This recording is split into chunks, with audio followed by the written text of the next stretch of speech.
Il volante Nardi verticale, la sterzata diretta e sincera, la pedaliera impostata per il puntatacco, la seduta sdraiata, i 4 freni a disco a garantire una frenata pronta e la linea splendida dentro e fuori.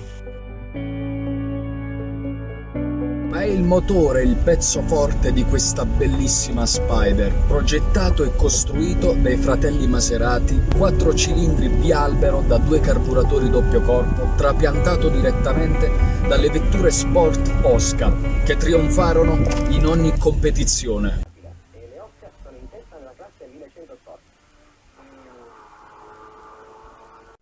La 1600S rincarna perfettamente lo spirito della Osca, 2 posti secchi a cielo aperto, leggera e veloce, una vera barchetta sport stradalizzata e rivestita elegantemente da un atelier d'eccezione, Pininfarina, che ne fa una delle più belle Spider Turismo degli anni 60.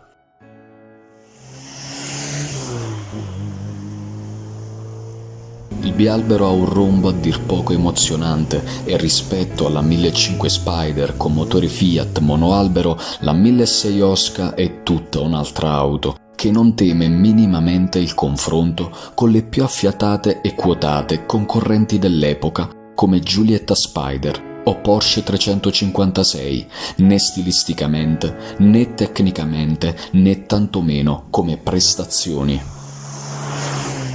Alcune concorrenti sono forse più conosciute o forse più modaiole. Questa è un'auto da cultori, da esperti, da chi ama l'automobilismo così tanto da conoscerlo in maniera viscerale. Purtroppo infatti non tutti ricordano il prestigio del marchio Osca e ciò che ha rappresentato per l'intera nazione.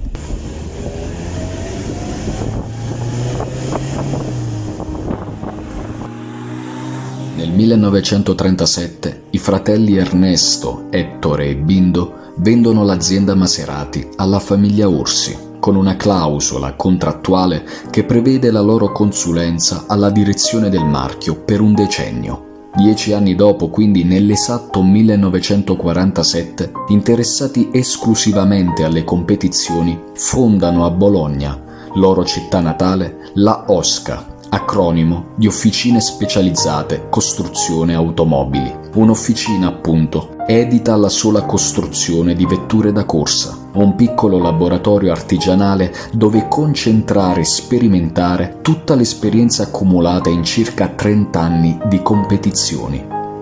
I risultati sono subito eclatanti. Vittoria alla gara d'esordio nel 1948. Il pilota è il talentuoso Luigi Villoresi, che conduce la prima Osca, la MT4, sul primo gradino del podio del GP di Napoli. Un debutto così fa subito impennare le aspettative che non vengono deluse. I successi delle vetture Osca si susseguono ferocemente. Nel 1950 una Sport condotta dal grande Luigi Fagioli, dotata del famoso bialbero che sarà poi l'emblema del marchio, fa vittoria di classe e 7ª assoluta alla 1000 miglia, mentre nello stesso anno Giulio Cabianca ottiene una sensazionale vittoria a Sebring. Storica anche la vittoria alla Targa Florio con pilota d'eccezione, Ada Pace, esempio eccellente di pilota al femminile. Tra un successo e l'altro, alla Osca si costruiscono anche vincenti telai di Formula 1 e Formula 2. Ed anche motori 12 cilindri, di cui uno montato sul telaio di una Maserati 4 CLT che vincerà il GP di F1 di Goodwood nel 1951. E le vetture sport prodotte vengono quasi tutte esportate oltreoceano, perché la ricetta vincente di queste piccole, leggere e veloci barchette fa il giro del mondo. Nel 1954 infatti a vincere la prestigiosa 12 ore di Sebring è niente meno che Stirling Moss, che con la sua Osca mette dietro scuderie Lancia, Ferrari e Maserati, pilotate da assi del calibro di Ascari, Villoresi e Fangio. L'Osca di Moss è provvista del portentoso bialbero 2AD di 1500 cm3, dotato di 110 cavalli, motore che continuerà ad accumulare successi nelle sue derivazioni, di cui una variante desmodronica tanto era l'abilità tecnica dell'officina. Portato poi fino a 145 cavalli circa, montato su vincenti barchette di 4-5 quintali di peso, leggere e bellissime, pilotate dai migliori piloti del momento che vincono tutto quello che c'è da vincere negli anni 50. Tanto che alla Fiat, sbalorditi dai successi di quel 4 cilindri bialbero, captano la potenzialità di mettere quella meccanica su una Gran Turismo e nel 59 trovano un accordo con i fratelli Maserati per farne una versione addomesticata da poter montare su una vettura stradale di loro produzione. È la Fiat 1500 disegnata da Pininfarina. Spider e coupé, vettura dalle linee splendide, che con i 4 freni a disco e il motore bialbero Osca ritrova quel carattere che più si addice a quelle linee che comunicano velocità già al primo sguardo. Ancor più con la versione 1600S da circa 100 cavalli, prodotta dal 62 al 65. Alcune saranno anche adibite alle corse.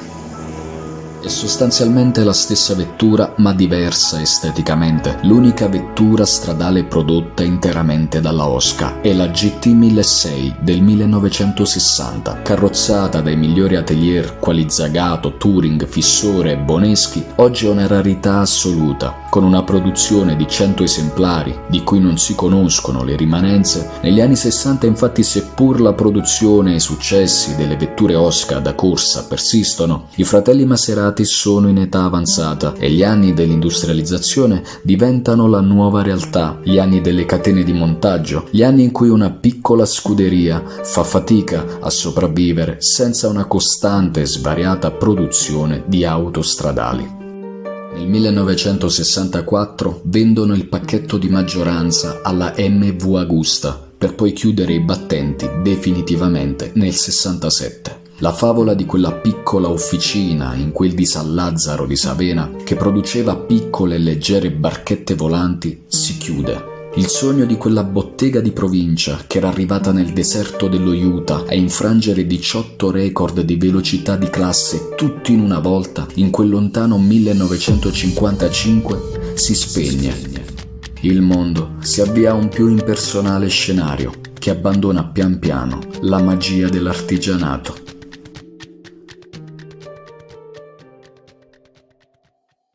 Le Osca diventano tanto rare da essere come dei miti, delle leggende che solo alcuni cultori conoscono e credono. Le poche sport rimaste vengono battute alle aste a prezzi milionari e le uniche stradali, le GT 1600, sono come unicorni, quotate cifre pazzesche. Questo fa di queste bellissime Fiat Osca, che anche se rarissime si riescono ancora a trovare, le ultime testimonianze da poter ancora toccare con mano di un marchio glorioso ormai scomparso.